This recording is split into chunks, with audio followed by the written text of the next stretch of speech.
సభ్యత సంస్కారాలే మనిషి విలువని గౌరవాన్ని పెంచుతాయి. నిజమే మరి. మనం ఎదుటి వాళ్ళతో మాట్లాడే మాట తీరు, వాళ్ళతో చేసే మన బిహేవియర్, మన మంచితనమే మన విలువని పెంచుతాయి. చదువు సంధ్యలు లేకపోయినా పర్వాలేదు, కానీ సంస్కారవంతుడై ఉండాలి. మనం అవసరం లేదని వెళ్ళిపోయిన ఫ్రెండ్స్ ఏదో ఒకరోజు మన అవసరం తెలుసుకొని మన దగ్గరికి వస్తారు. ఎందుకంటే కాలం పరిస్థితుల్ని మార్చేస్తుంది. అందుకే మనతో పాటు ఉన్న వాళ్ళని ఎప్పుడు మంచి విలువలతో, ప్రేమతో, స్నేహంగా ఉండాలి. కొన్నిసార్లు మన తప్పు లేకపోయినా సారీ చెప్పాల్సి వస్తుంది. చెప్పాలి కూడా. ఎందుకంటే సారీ చెప్పినంత మాత్రాన మనమేం చిన్నవాళ్ళం అయిపోం. అది మనం ఎదుటి వాళ్ళకి ఇస్తున్న గౌరవం, వాళ్ళ మీద మన ప్రేమ అనుకోవచ్చు. మన రిలేషన్ని మెయింటైన్ చేయడానికి, మన మధ్య ఉన్న అనుబంధాన్ని మెయింటైన్ చేయడానికి కొన్నిసార్లు సారీ చెప్పాలి కూడా. ప్రతి మనిషి జీవితంలో కష్టాలు, బాధలు వస్తూనే ఉంటాయి. వాటిని ధైర్యంగా ఎదుర్కొన్నప్పుడే మన గుండె ధైర్యం తెలుస్తుంది.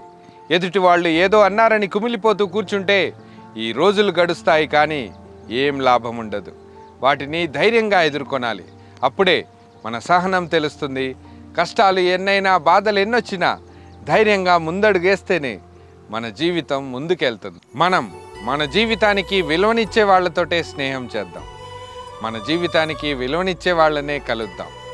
మనకిష్టం లేని పనుల్ని మన చేత బలవంతంగా చేయించే స్నేహితులకి దూరంగా ఉందాం. అప్పుడే మనం సంతోషంగా ఉండగలం. अस्सलाम वालेकुम। आपके ज़माने में पेपर चलता था, अब देखिए आप यूट्यूब चल रहा है, इंस्टाग्राम चल रहा है. ये हमारे ज़माने का है. ఈయన ఒకప్పుడు జమ్జమ్ న్యూస్ పేపర్లో న్యూస్ ఎడిటర్గా ఉన్నారు. వీళ్ళని కలవడం నిజంగా ఇలాంటి ఒక్కొక్కరిని కదిలిస్తే ఒక్కొక్కటి మన హృదయం తరుక్కుపోయే స్టోరీస్ బయటకు వస్తాయి. నిజంగా చాలా హార్ట్ఫుల్లింగ్, హార్ట్ టచింగ్. ఇలాంటి పెద్దవాళ్ళని, ఇలాంటి గొప్ప వాళ్ళని కలిసే అవకాశం నాకు దొరికినందుకు నిజంగా thank you so much. Don't worry, they will take care of you. అరే thank you. Recipe process complete అయిపోయాక అందరినీ కలుద్దాం, అప్డేట్స్ ఇస్తూ ఉంటాను. Okay, thank you. ఇంజనీర్ ఉన్నా లేకపోయినా రైతు అనేవాడు ఉంటాడు. రైతు అందుకే main back bone of the country.